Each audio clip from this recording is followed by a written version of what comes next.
Hello বন্ধুরা, কেমন আছো সবাই? আমি তোমাদের সবিতা ভাবি। আজকে তোমাদের জন্য আবার একটি নতুন খেলাধুলার গল্প নিয়ে আসলাম। কথা দিচ্ছি, গল্পটি শেষ পর্যন্ত শুনলে ধরে রাখতে পারবে না, বের হয়ে যাবে। বন্ধুরা, প্রতিদিন এমন গরম গরম গল্প পেতে অবশ্যই চ্যানেলটি সাবস্ক্রাইব করে রাখবে। তো চলো গল্প শুরু করি।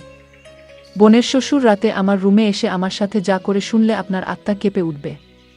আপনার মেশিন দিয়ে পানি চলে আসবে, আপনি হাতের কাজ করতে বাধ্য হবেন। তাই গল্পটি মনোযোগ দিয়ে সম্পূর্ণ শুনুন। আমার গর্ভবতী দিদি তার নিজের খেয়াল রাখার জন্য বাচ্চার ডেলিভারির শেষের দিকে আমাকে তার নিজের শ্বশুরবাড়ি ডেকে নিয়েছিল। কিন্তু আমার জামাই বাবু সেই সময় আমার সাথে জোর জবরদস্তি করার চেষ্টা করেছিল, আর আমি ভয় পেয়ে গিয়ে আমার দিদিকে সবকিছু বলে দিয়েছিলাম।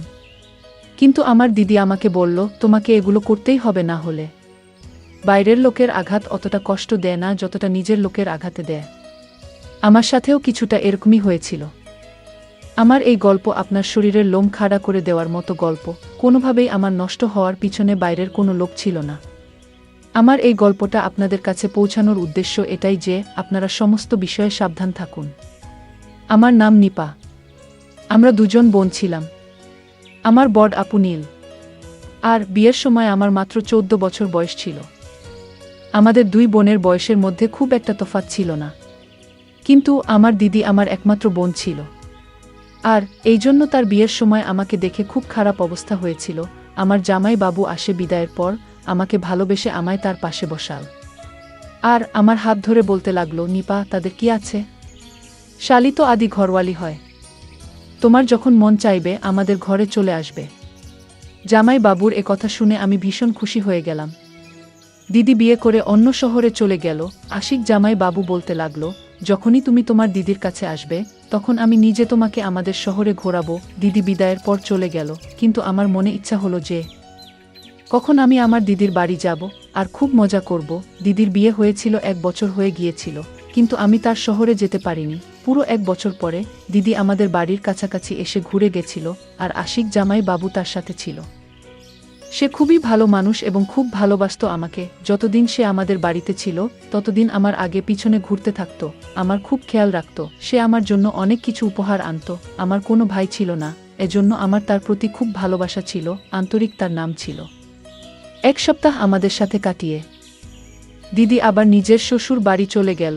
1 মাস পরে আবার আপুর ফোন আসলো, কিন্তু দিদি ভীষণ চিন্তায় ছিল আর মাকে বলেছিল যে সে প্রেগন্যান্ট, আর এই অবস্থায় অন্য শহরে গিয়ে থাকতে পারবে না, কেননা তার ভীষণ বমি হচ্ছিল আর ডাক্তার তাকে আরাম করতে বলেছিল। এটা শুনে মা চিন্তায় পড়ে গেল। আমার দিদির মধ্যে তো যেন মনে হতো আমার মায়ের প্রাণ ছিল, এতটাই ভালোবাসতো মা আপুকে। মা দিদিকে আমাদের ঘরে এসে যখন থাকতে বলল, তখন দিদি বলল, আশি তাকে একা ছেড়ে থাকতে পারবে না। যদি দিদি এখানে চলে আসতো তাহলে আশিক জামাই বাবু আর তার বাবার অনেক অসুবিধা হতো, আর এমনিতেও এটা তো 12 মাসের ব্যাপার নয়, পুরো 9 মাস বাকি। দিদির এই কথা শুনে মা বলল, তুমি চিন্তা করো না, আমি তাকে তোমার কাছে পাঠিয়ে দিচ্ছি, আর বোন গেলে তোমার মনও ভালো হয়ে যাবে, আর নিপা তোমার বাড়ির কাজকর্মেও তোমাকে সাহায্য করতে পারবে। মায়ের এই কথা শুনে দিদি খুব খুশি হয়ে গেল আর বলল, নিপাকে একা পাঠাতে হবে না, আমি আশিককে বলে দিচ্ছি। আমি তো কবে থেকেই সুযোগের অপেক্ষায় ছিলাম, আর কতবার প্রার্থনা করেছিলাম ওখানে যাওয়ার জন্য, আর এই জন্য সঙ্গে সঙ্গে আমি খুশি হয়ে গেলাম। আর খুশিতে আমি নিজের জিনিসপত্র গুছিয়ে নিলাম। মাছি হওয়া একটা আলাদাই খুশি আমার মধ্যে ছিল। 2 দিন পরে জামাই বাবু আমাকে নিতে আসলো, আর আমি তার সাথে আমার বোনের কাছে অন্য শহরে চলে এলাম, দিদির শ্বশুর বাড়িতে। শুধুমাত্র আশিক জামাই বাবু আর তার শ্বশুর ছিল, এজন্য আমার সেখানে থাকতে কোনো অসুবিধা হয়নি। দিদির শ্বশুর বাড়িতে শাশুড়ি নন্দের কোনো ঝামেলা ছিল না। দিদি আমাকে দেখে ভীষণ খুশি হয়ে গেল। দিদি আগে থেকেই আমার জন্য আমার পছন্দের খাবার তৈরি করে রেখেছিল। আমার থাকার জন্য সামনে একটা ঘর আমাকে দিয়ে দিয়েছিল। দিদির শ্বশুরকে সালাম করতে আমি যখন তার ঘরে গেলাম, তখন তার অদ্ভুত কান দেখলাম সে বিছানায় পড়ে থাকা একজন অসুস্থ লোক, আর আমাকে দেখে অদ্ভুত কথা বলতে লাগল। দিদি আমার হাত ধরে তার শ্বশুরের ঘর থেকে আমাকে বাইরে নিয়ে আসলো, আর বলতে লাগলো তার শ্বশুর অনেক বছর ধরে অসুস্থ, এই জন্য মাঝে মধ্যে সে উল্টোপাল্টা কথা বলে ফেলে। তার ঘরে আর যেন আমি না যাই, আর আমার ওই ঘরে যাওয়ার কোনো দরকার নেই। তাও দিদি আমাকে বলে দিন, দিদির শ্বশুর দিদির বিয়েতেও আসেনি আমাদের বাড়ি। আশিক জামাই বাবু সম্বন্ধে আমার বাবার কোনো একটা বন্ধু দিদির সাথে করিয়েছিল। আমার দিদির শ্বশুরের সাথে আমার এই প্রথম দেখা হয়নি। আর সত্যিই তো এটাই ছিল যে আমি তার শ্বশুরের সাথে দেখা করে ভীষণভাবে ভয় পেয়ে গিয়েছিলাম। আমি দিদির ঘরে এসেছি 2 দিন হয়ে গেল, আমি আর তার শ্বশুরের ঘরে যাইনি। আশিক দুলাভাই আমার খুব খেয়াল রাখে, আর দিদির শরীর ভালো না থাকার জন্য দিদি বেশিরভাগ সময় বিছানায় শুয়ে কাটায়। সারা ঘর আমি সামলে নিয়েছিলাম, কিন্তু একদিন এমন কিছু হয়ে গেল যে আমার গায়ে কাটা দিয়ে উঠল। রাত্রিবেলা খাবার পর রান্নাঘর পরিষ্কার করে আমি যখন ঘরে এলাম, আমি ভাবলাম যে আমি স্নান করে আসি। গরম এত বেশি পড়েছে যে পুরো ঘেমে গিয়েছিলাম। আমি স্নান করার জন্য আমার ঘরের বাথরুমে ঢুকে গেলাম। কিছুক্ষণের মধ্যেই আমি যেন অনুভব করলাম যে কেউ আমাকে দেখছে। প্রথম আমার মনে হয়েছিল যে এটা আমার ভুল, কিন্তু হঠাৎ করে আমার নজর বাথরুমের জানালার কাছে যখন পড়ল, তখন আমি অবাক হয়ে গেলাম। ওখানে কোনো একটা ছায়া যেন আমার উপর নজর রেখেছিল। আমি দেখতে পেলাম, আর আমার বিশ্বাস হয়ে গেল যে কেউ লুকিয়ে লুকিয়ে আমাকে দেখছে। ব্যাপারটা আমি পুরো ঘাবড়ে গেলাম। আমি তাড়াতাড়ি জামা কাপড় পরে নিলাম আর দৌড়াতে দৌড়াতে বাইরে বেরিয়ে এলাম। দিদির ঘরে যখন গেলাম, তখন দিদি আর জামাই বাবু আরাম করে একসাথে বিছানায় শুয়েছিল। আমি তাড়াহুড়োতে তাদের ঘরের দরজায় টোকা দিতে ভুলে গিয়েছিলাম। এবার তাদের দুজনকে একসাথে দেখে আমি লজ্জা পেয়ে গেলাম। জামাই বাবু উঠে বসে পড়ল আর বলল, ভিতরে চলে এসে নিতা, দরজায় দাঁড়িয়ে কি করছো? আমি বুঝতে পারছিলাম না যে আমার কি করা উচিত।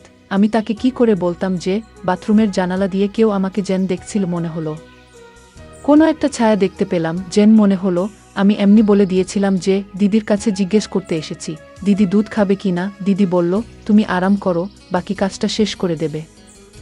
আমি দিদির ঘর থেকে বেরিয়ে যখন আমার ঘরে ঢুকেছিলাম, তখন দেখতে পেলাম দিদির শ্বশুর বারান্দা দিয়ে হেঁটে নিজের ঘরে যাচ্ছে। আমাকে ভীষণ অদ্ভুত চোখে এসে তাকাতে লাগলো আর বলতে লাগলো, তুমি খুব সুন্দরী, নিজের খেয়াল রেখ।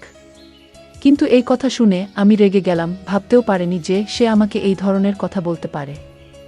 আমি ভয় পেয়ে গিয়ে আমার ঘরে চলে গেলাম। সারা রাত আমি জেগে রইলাম আর জেগে কাটিয়ে দিলাম এসব ভেবে যে দিদি তো বলেছিল যে তার শ্বশুর পুরোপুরি অসুস্থ আর সে ঘর থেকে বেরোতেও পারে না। তাহলে এত রাতে সে বারান্দায় কিভাবে গেল আর সে কি করছিল? ব্যাপারটা তো খুব অদ্ভুত, আমাকে খুব ভাবিয়ে তুলেছিল। বাথরুমের জানালার কাছে যেটা ছিল সেটা কি শুধুমাত্র আমার চিন্তা, নাকি সত্যি ওটা কি আমার চিন্তা ছিল? ওটা দিদির শ্বশুর ছিল না তো? এই প্রশ্নটা আমাকে পাগল করে দিচ্ছিল। পুরো রাত এমনি তাকিয়ে তাকিয়ে আমি কাটিয়ে দিলাম। তারপরের দিন সকালবেলা জামাই বাবু অফিস যাবার সময় বলে গেল, নিপা, আমি বিকালবেলা তাড়াতাড়ি চলে আসব আর তোমাকে শপিং এর জন্য বাজার করতে নিয়ে যাব, তুমি বিকালবেলা রেডি থেকো। এটা বলতে বলতে হঠাৎ সে আমার কাছে চলে আসলো আর আমার গালে হাত দিল আর অফিসে চলে গেল। দিদির পিছনেই দাঁড়িয়েছিল। দিদি বলল যে আশি তোমাকে ভীষণ ভালোবাসে, তোমার অনেক খেয়াল রাখে। তুমিও চেষ্টা করো ওর খেয়াল রাখার, কেননা আমি আশিকে খেয়াল রাখতে আজকাল খুব একটা পাই না, ও ভীষণ ক্লান্ত হয়ে যায়। দিদির এই কথা শুনে আমি বললাম, তুমি চিন্তা করো না, আমি আশির ভাইয়ের যথেষ্ট খেয়াল রাখব। বিকালবেলা আমি সেজে গুজে তৈরি হয়ে গেলাম। তারপর আশিরদা আমাকে শপিং করতে নিয়ে গেল। সে দিদির থেকে বেশি তো আমার জন্য শপিং করলো। আমি ভীষণ খুশি ছিলাম, কিন্তু আমি কি করে জানতাম যে আমার এই খুশি বেশ কিছুদিনের জন্য, মাত্র কয়েকদিনের জন্য মাত্র। সেই রাতে আমি ভীষণ ক্লান্ত হয়ে ঘুরে এলাম আর খাবার খেয়ে চলে গেলাম বিছানা আর শুয়ে ঘুমিয়ে পড়লাম। মাঝরাতে হঠাৎ করে কারেন্ট চলে গেল আর আমার গরম লাগতে চোখ খুলে গেল ঘুম থেকে। যেন এমন মনে হলো যে কেউ আমার বিছানা রয়েছে। ঘরের মধ্যে এত অন্ধকার ছিল যে আমি কিছু দেখতে পেলাম না। আর হঠাৎ করে যেন কেউ একজন আমার কাছে আসা শুরু করলো। আমার দম বন্ধ হতে থাকলো, আমি চেঁচাতেও পারিনি। কিন্তু যখন বুঝলাম যে আমার সাথে কিছু বাজে হতে চলেছে, আমি আমার সব শক্তি দিয়ে জোরে ধাক্কা দিলাম তাকে। সে আন্দাজ করতে পারেনি যে আমি তাকে এত জোরে ধাক্কা দেব। সে একদমই পিছনে সরে গেল আর পালিয়ে গেল আমার ঘর থেকে। আমি এখনো পর্যন্ত কিছু দেখতে পাচ্ছিলাম না, অন্ধকার অনেক বেশি ছিল।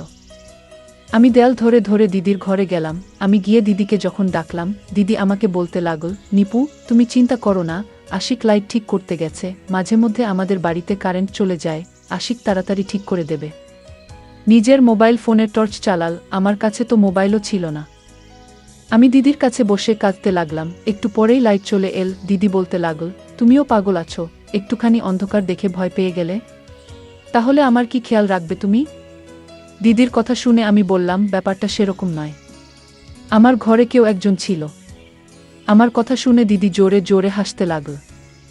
বল যে আশিক আমার সাথে আমার ঘরে ছিল, আমার শ্বশুর ঘর থেকে বেরোতেই পারেন না, তুমি অন্ধকারের জন্য ভয় পেয়ে গেছো, কোনো ব্যাপার না।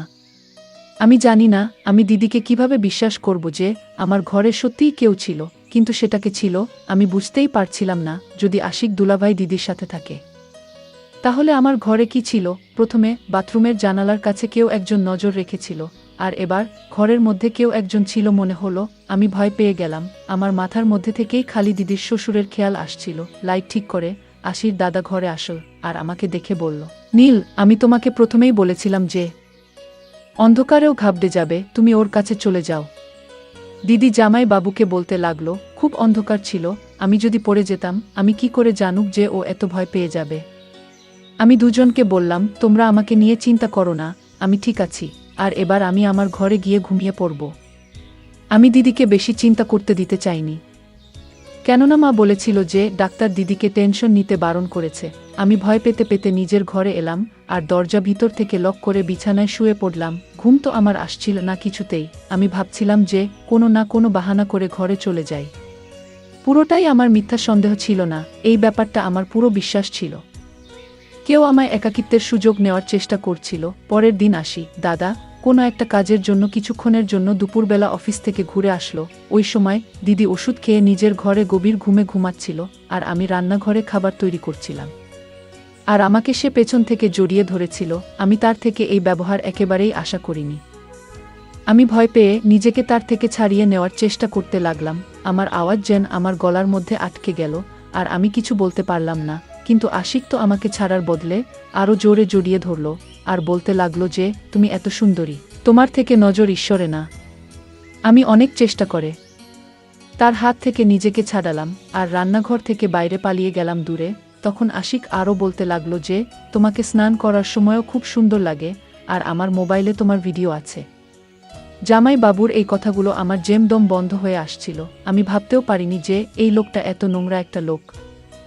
আমি কাঁদতে কাঁদতে যখন জামাই বাবুর দিকে তাকালাম, তখন সে বলতে লাগলো, আমি তোমার সাথে শুধুমাত্র প্রেম ভালোবাসার কথা বলতে চাই। আর বলতে বলতে আমার দিকে এগিয়ে আসলো, আর আমি ঘরে চলে গেলাম এবং নিজেকে ভেতর থেকে লক করে দিলাম। কিন্তু আমি ভয়ে কাঁপতে লাগলাম। আমি আজ আমার জামাই বাবুর এমন রূপ দেখলাম যে এর আগে কখনো দেখিনি। আমি তো তাকে দাদা ভেবেছিলাম, কিন্তু সে তো আমার মান ইচ্ছের বিরুদ্ধে গিয়ে আমার শত্রু বের হলো। জানি না কবে থেকে তার বাজে নজর আমার উপর পড়েছে, আমি খেয়াল পর্যন্ত করিনি। আশিদা কিছুক্ষণের জন্য অফিস থেকে ঘরে এসেছিল, আর তাই সে আবার চলেও গেল অফিসে। আর আমি ঠিক করে নিয়েছিলাম যে আমি আর এক মুহূর্ত এখানে থাকব না। বিকেলবেলা যখন দিদি নিজের ঘর থেকে উঠে আমার কাছে আসলো, তখন কেঁদে কেঁদে আমার পুরো চোখ ফুলে গিয়েছিল। সে বিরক্ত হয়ে জিজ্ঞেস করতে লাগলো, কি হয়েছে, কি ব্যাপারে তুমি এত কাঁদছ? আমি দিদির কাছে সত্যিটা লুকিয়েছিলাম, কেননা উনার অবস্থা এমন ছিল না যে আমি জামাই বাবুর ব্যাপারে এত বড় কথা বলবো। আমি কাঁদতে কাঁদতে বললাম, খুব মা, বাবার কথা মনে পড়ছে, আমি বাড়ি যেতে চাই। কথাটা শুনে দিদি আমাকে জড়িয়ে ধরে বলল, মাত্র এইটুকু ব্যাপার, তার জন্য তুমি কেঁদে কেঁদে তোমার চোখ ফুলিয়ে দিয়েছ? তুমি চিন্তা করো না, আমি আশিককে বলব যে তোমাকে বাড়িতে পৌঁছে দিতে। জামাই বাবুর সঙ্গে এক শহর থেকে অন্য শহরে যাবার কথা ভেবে আমার সারা গায়ে ভয়ে কাটা দিয়ে উঠল। আমি দিদিকে বললাম, বাবা আমাকে নিতে আসুক। দিদি বলল, ঠিক আছে, ভালো কথা, এই উসিলায় বাবার সাথে আমার দেখা হয়ে যাবে। আমি দিদির কথা শুনে খুশি হয়ে গেলাম। আর দিদি যে এমাত্র আমার কাছ থেকে উঠে নিজের ঘরে গেল, তখনই তার জোরে চালানোর আওয়াজ শুনতে পেলাম। আমি সঙ্গে সঙ্গে দিদির ঘরে গেলাম। আমি গিয়ে যা দেখলাম তা দেখে আমার হুঁশ উড়ে গেল। দিদি বিছানার পাশে পড়ে গিয়েছে আর নিজের পেট ধরে জোরে জোরে চেঁচাচ্ছে। আমি দিদিকে উঠিয়ে বিছানায় শোয়ালাম। অনেকক্ষণ তার কাছে বসে রইলাম। তার অবস্থা আমার ঠিক মনে হলো না। আমি দিদিকে বললাম, ডাক্তারের কাছে চল। কিন্তু দিদি বারণ করে দিল আর আমার হাত ধরে বলল, আমাকে ছেড়ে তুমি যেও না, এই অবস্থায় আমি একা থাকতে পারবো না।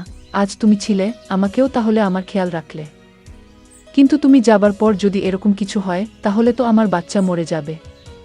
দিদির এই কথা শুনে আমি ভীষণ চিন্তায় পড়ে গেলাম। খানিকটা বাধ্য হয়ে আমি কিছুদিন থেকে যাওয়ার কথা ভাবলাম আর দিদিকে বললাম, তুমি একদম চিন্তা করো না, আমি তোমার সাথে আছি। আমার কথা শুনে দিদি খুব খুশি হলো আর আমাকে জড়িয়ে ধরল। জামাই বাবুও বাড়ি চলে এসেছিল। দিদি জামাই বাবুকে বলল, পড়ে যাওয়ার জন্য তার শরীর খুব খারাপ লাগছে, এটা শুনে জামাই বাবু বেশ চিন্তায় পড়ে গিয়েছে। দেখলাম সে আমায় বলল, নিজের দিদির জন্য জুস বানিয়ে নিয়ে এসো।